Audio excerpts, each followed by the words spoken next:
मरियम नवाज उन वक्त पीपी जाए मैंने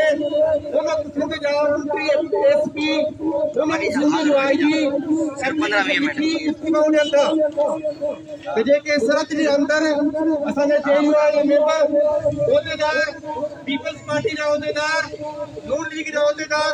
या जेके सियासी कारकुन आहिनि जेकॾहिं अवाम सां गॾु वेहनि था त पोइ सभ खां पहिरियां उनजो इताद उनजो इज़हार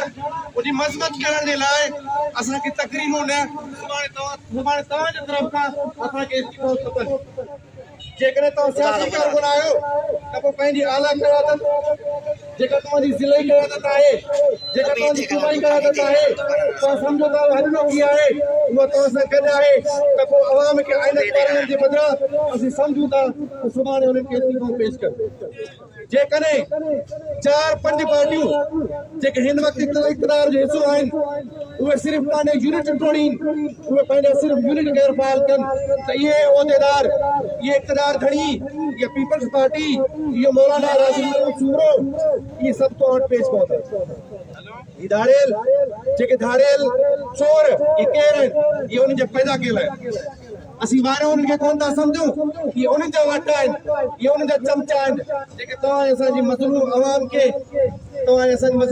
खे तंग था कनि ऐं लोड़ाइनि पिया ऐं खंभनि पिया जेकॾहिं हिकिड़ी मरियम नवाज़ ते उहा गिरफ़्तार थिए थी पूरो मुल्क बंदि थी सघे थो त जेकॾहिं घोटकी ज़िले ऐं कश्मीर में महीननि खां पतमनी लॻल आहे ऐं हज़ारे क़िस्म जा माण्हू ग़रीब माण्हू जेके कंबियल आहिनि त पोइ उते जेके सियासी कारकुन आहिनि उहे किथे आहिनि छा सिर्फ़ असांजो इख़्तिलाफ़नि जो हक़ आहे असीं हाणे मुर्दा क़ौम